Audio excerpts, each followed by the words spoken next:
Well, it's very important to the economy. I mean, it depends how you count, because it's very hard to separate military, security, dual use as it's called, and other issues, other aspects of the economy, but it's at least half the Israeli economy is involved in military security. But there's something even more important than that. That's not really the major, I mean, that's of course important, but more important than that is what I call security politics. And that is the ability of a country like Israel, a small country, to parley its military prowess into political clout. So you can actually ask the question, how does Israel get away with this? You know, violations of human rights, an occupation for 50 years, clear violations of international law, brutality, public opinion certainly doesn't support occupation, and yet it maintains its international status. Actually, its status improves all the time. It's getting funding now from the EU in terms of what's called Horizon 2020, which is giving funding to Israeli military development. The international community, including the EU and the British government and the Americans and everybody else, support Israel. Even China and India have turned around from a pro-Palestinian position to really supporting Israel. How do you explain that?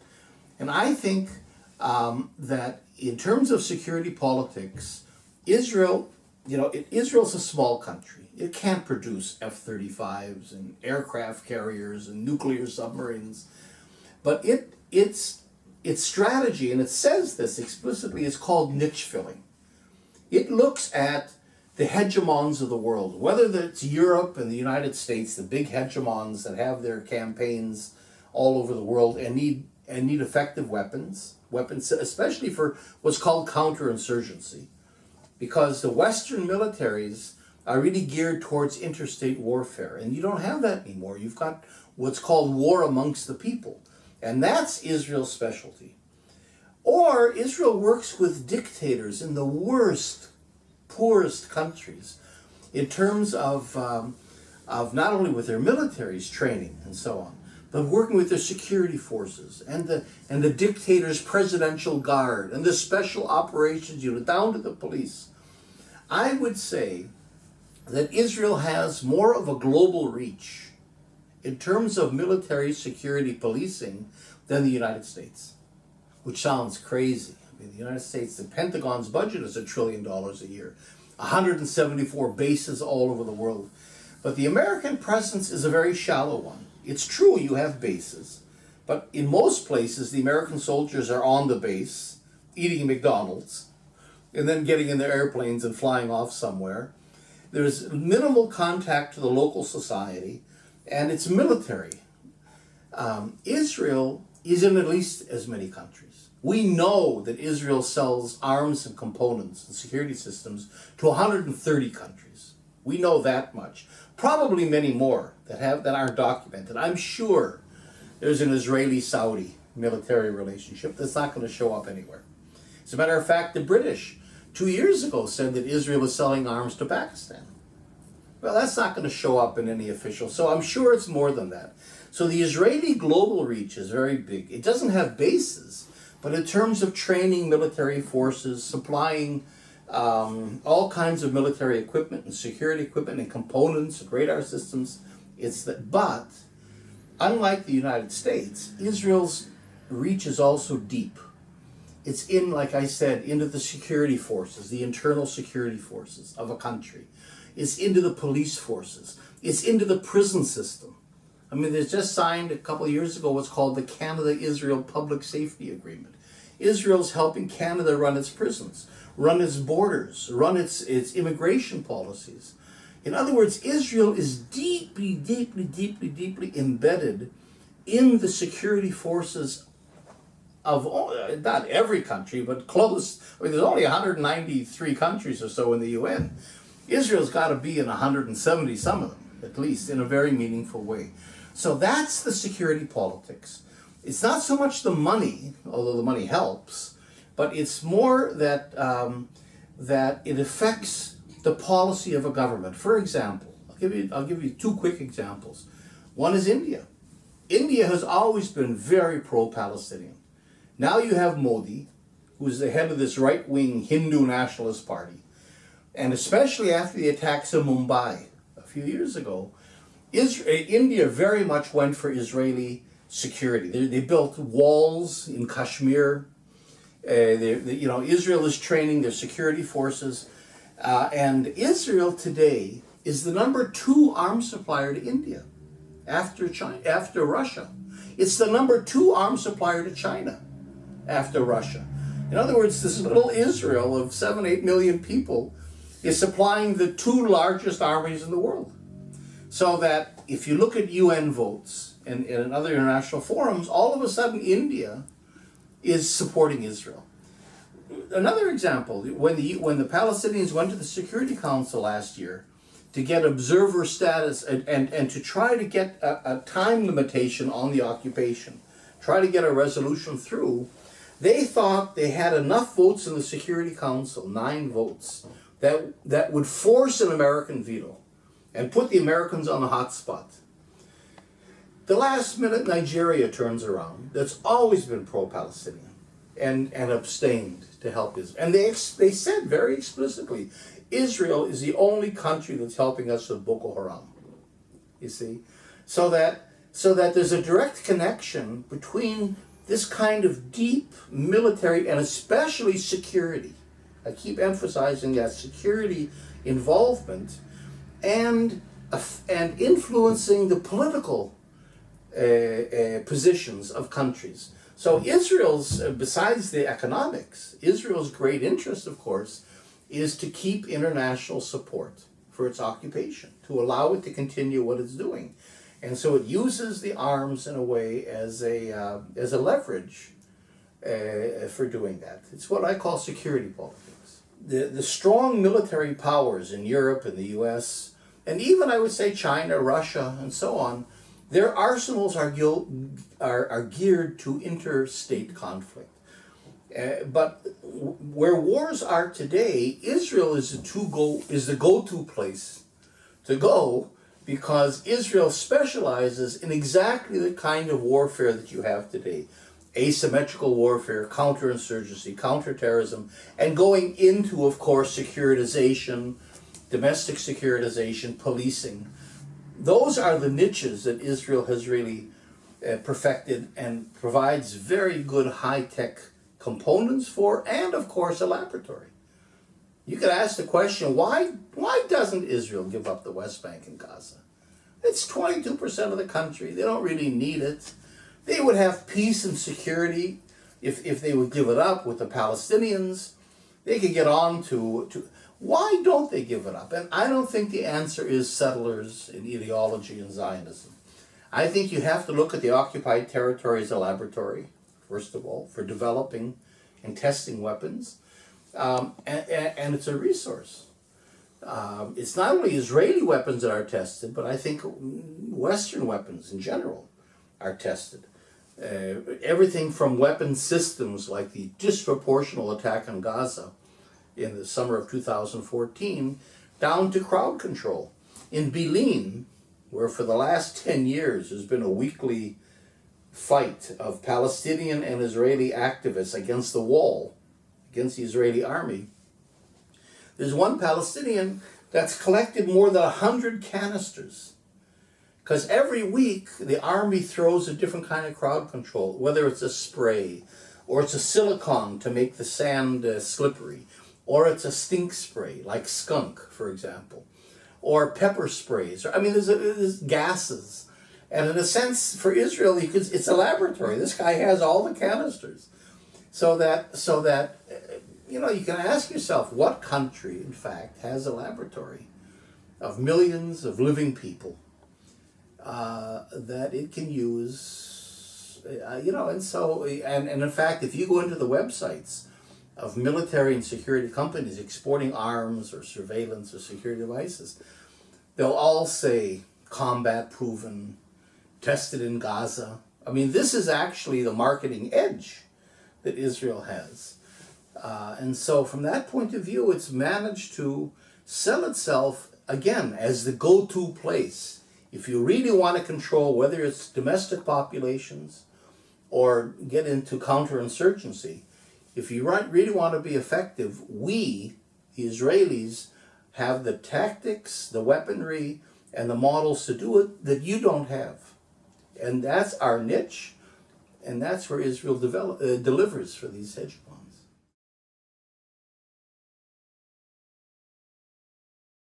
Well, my book deals with what I call a globalizing Palestine. In my view, Israel-Palestine is a microcosm of what's happening on the whole planet. So in a sense, you've got this archipelago of developed islands in the world that need secure corridors to resource areas to be able to extract resources and keep the people there under control. And then, of course, corridors where capital circulates and where goods circulate and so on.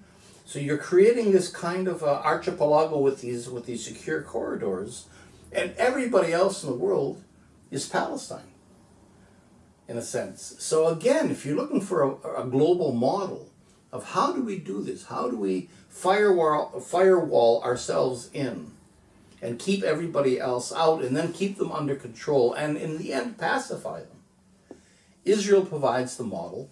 And not only does it provide a model, but it's true, we have a wall in Israel. Israel's built in the Palestinian areas, but it really is kind of superfluous. It isn't, it's there, but in fact, what Israel has really developed in terms of insulating its own population in this region of endemic violence and warfare is a system of control over the Palestinians, a kind of a warehousing occupation that doesn't have walls. In other words, Israel, if you go in, Israel's not a country surrounded with walls and tremendous security. You go into the Ben Gurion airport, and it's much easier security than here. You don't take off your shoes, you don't take off your belt, sometimes you don't take your computer out of the case, because they've created through surveillance systems and systems really of preventing any kind, including collaborators and so on, of preventing. The Israeli authorities know that you're planning an intifada before you know you're planning an intifada, and they're right on top of you, both technically and also in terms of teaching police forces, security forces, how to infiltrate, how to recruit collaborators, how to keep your finger on the pulse. So Israel's able to keep this whole Palestinian population under control, really without walls, and without giving its own citizens the feeling that they're threatened. If you go to Tel Aviv or Ben Yehuda Street in Jerusalem, people are out in the cafes. Nobody is worried. 100 meters away is the occupation. Nobody feels it. So if Israel can then show other countries how they can live normal lives where their people are having a good time, relax with personal security and develop and so on, in a world that's up in flames, and in a sense firewall that world out and keep it under control, but at the same time keep this feeling of normalcy within the archipelago, that's a tremendous service in different parts of the world, whether it's in the US and Europe or in third world countries and so on. So it's very developed, and they have their networks, and again, Israel has developed a whole range of rifles and accessories and high-tech stuff for police forces in particular. So that's why I'm saying we shouldn't lose the security policing element to the military is sexier, and these are big weapons and so on. But in fact, when you're actually talking about control, whether it's Palestinians or immigrants or poor people here, and austerity, keeping everybody that's being hurt by austerity under control, you're not talking about those big visible weapon systems. You're talking about much more invisible types of systems.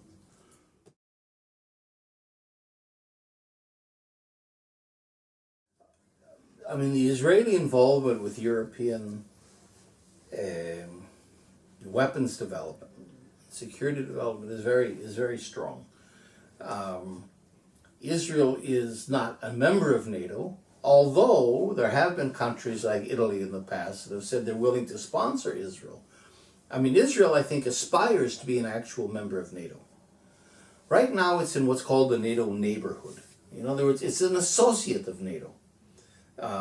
So there are training exercises done in the Mediterranean with NATO and Israel. I mean, the military heads of NATO come to Israel all the time. And Israel produces, all the Israeli arms that are produced in what's called an interoperative way with NATO. So all their weapon systems are compatible with NATO systems. So in a sense, you're having the development of a European, well, not just European, NATO is also, a NATO, and then the around NATO military forces, all that are really one army, using the same common weapon systems. So Israel is very much a part of that. And that then gets into programs like Horizon 2020, which is the EU's major source of funding in terms of millions and millions of dollars, research and development projects, partly in Europe, but also in countries that are affiliated with Europe. Israel gets more money from that project, than any other non-European country, and more money than a lot of European countries. And a lot of that money goes into military development. Elbit systems, for example. And you see where some of it is actual military. The EU doesn't pretend that it's not doing military things, so it does that. But a lot of it is dual use things. That's, you see, where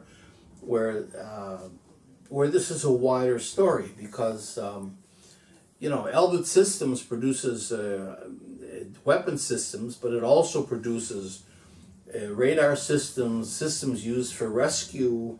All these kinds of technologies that are used for surveillance are also used for communications. And then for example, Israel has a whole fleet of satellites. Well, so the same satellite can be a spy satellite or a weather satellite or a communication satellite. So all these technologies overlap. And in a sense, that's where it's almost seamless. Israel is a part of Europe militarily, but also in terms of wider high-tech sorts of developments. And that's where it gets so subversive in a way, because it's hard to fight it. If there was a discrete area of military, and you could focus on that and somehow isolate that from, okay. But once it gets into the security and into dual-use stuff and into all these overlapping technologies, it's so pervasive. It militarizes our societies.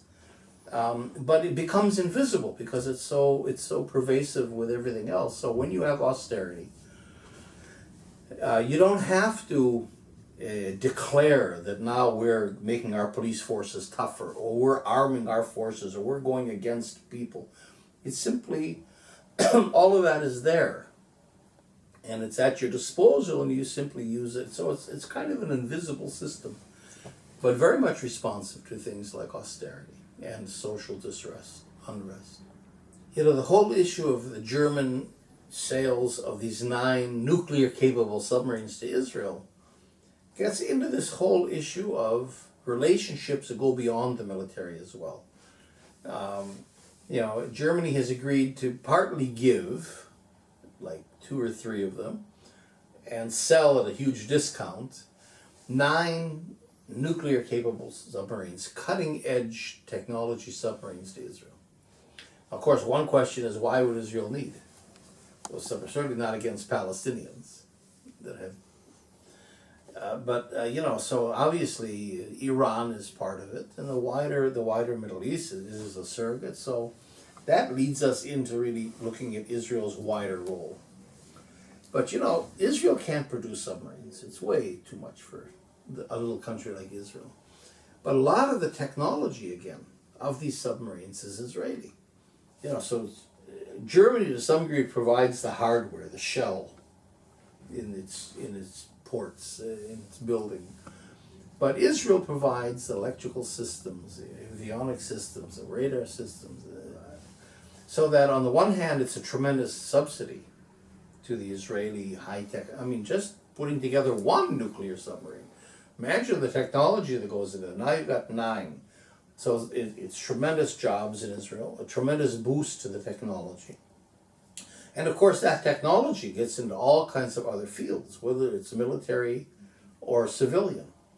So in a sense, you might look at these German submarines as a sort of an extension of the Israeli economy and Israeli capabilities in the high-tech sectors, whether it's military or not military. So these kinds of things, I'm saying, and it's an important point, I think, go way beyond simply the military. This military thing has an impact way, way beyond, what we just think about it.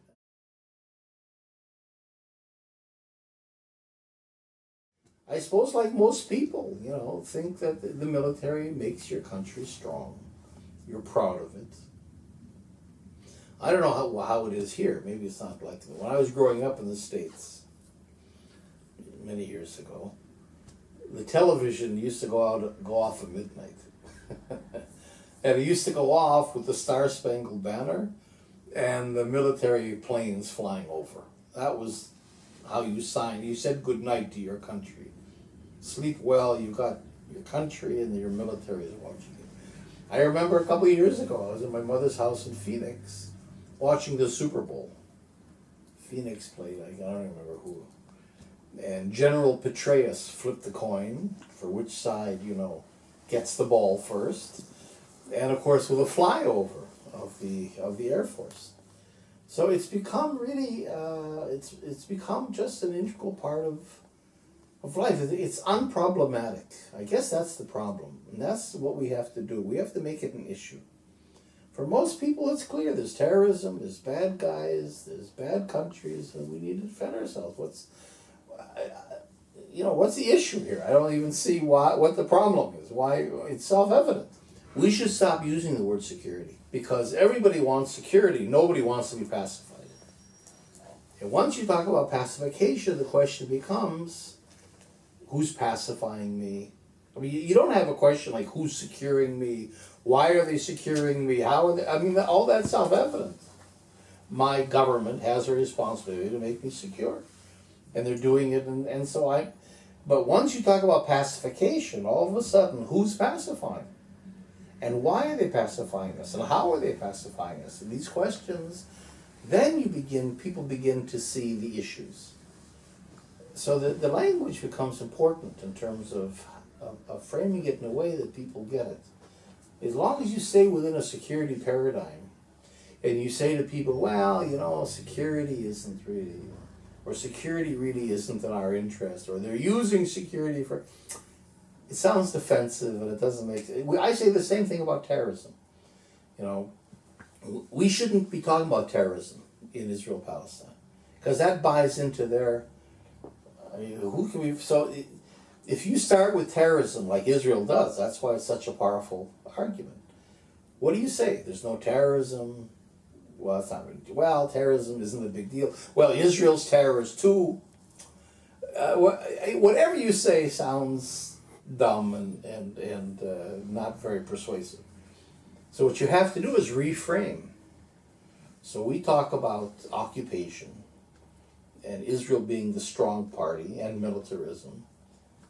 And then when you get down to terrorism, then people begin to understand that in a context. And I think you have to do the same here. Security has to be put within a political context so people begin to see how it's used as a form of pacification.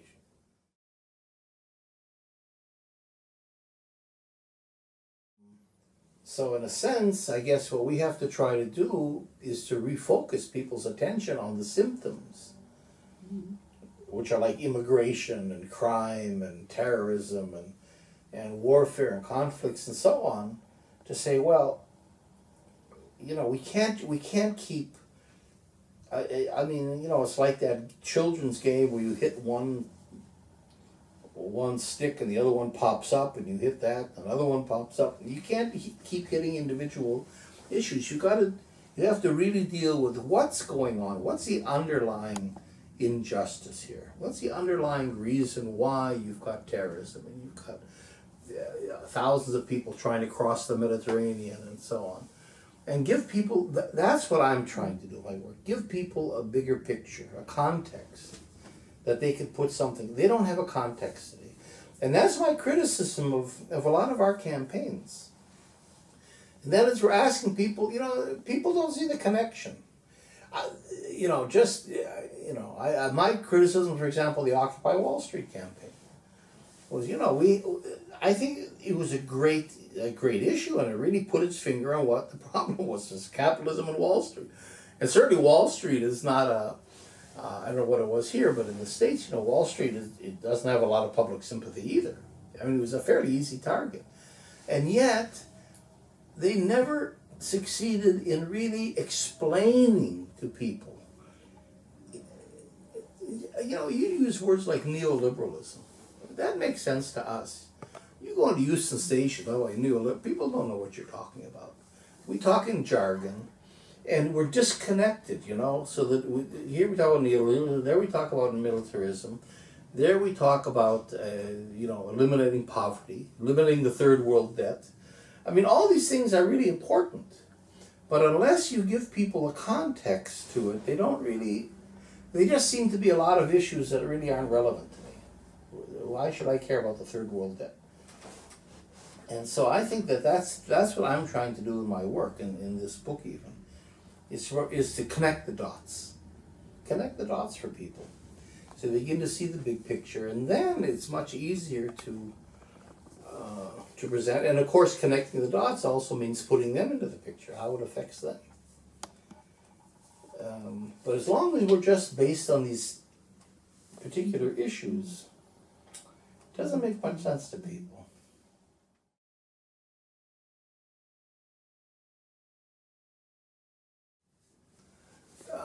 Military spending, should matter to people because, it's so huge. And the resources could be used other places, of course. But also it's a non-productive spending of money. In other words, it's not goods that you use. You don't use the tank, So the whole point of it is you have to use it somewhere, or it sits in rusts. So it provides jobs, but they're fake jobs. It's a fake part of the economy because it's taking from the people and putting it into a non-productive thing, and then it's almost like a subsidy to people for something that's not very useful. In other words, you could take that same money and use it to develop factories, productive places, social housing, education. So it's not simply a matter of diverting funds, because the reason why it's hard to cut the military budget is because the military is smart, and it provides jobs, and so on. But they're fake jobs, and of course they're all jobs dependent on using the military equipment. So it's not a real base for an economy. I think that's one of the major arguments against it. The military, again, security and so on, is a great way of connecting the dots. It has so much impact on every aspect of our lives, from popular culture to education to the economy to the environment to politics. There's nothing that's not affected by both the money and the power and the violence connected to military security policing. And so in a sense, it's a great vehicle, if you present it the right way, for getting people into really seeing who's in power and what are they doing and where do we fit into this whole thing. So I think that's really the power of the military. And then of course you can show the military is, the military is the world's, I think, largest polluter. But the military has, there's a whole field, for example, on the military and gender. The military in all kinds of ways, including moving into popular culture, has tremendous impact on gender relations, on women's rights and so on. And you can just go on and on and on. So it's like a rich vein that's important by itself, but it leads you into all these other areas. Of course, the United States, between 2008 and 2018, in those 10 years, is selling and giving $120 billion of new arms to the Middle Eastern countries. In the most volatile part of the world. Egypt, the Gulf states, Saudi Arabia, Israel. Israel itself is getting about 30 billion in new arms. So again, you're talking about subsidies to American and European companies. We're talking about certainly inflaming, certainly not controlling conflict or resolving conflict, but actually inflaming conflicts and violence. So violence becomes, in fact, maybe a key, maybe the most important piece of governments' ways of dealing with the world. And since governments claim to represent us, to pursue our foreign affairs, and they have a monopoly over that, I think we have to hold them accountable.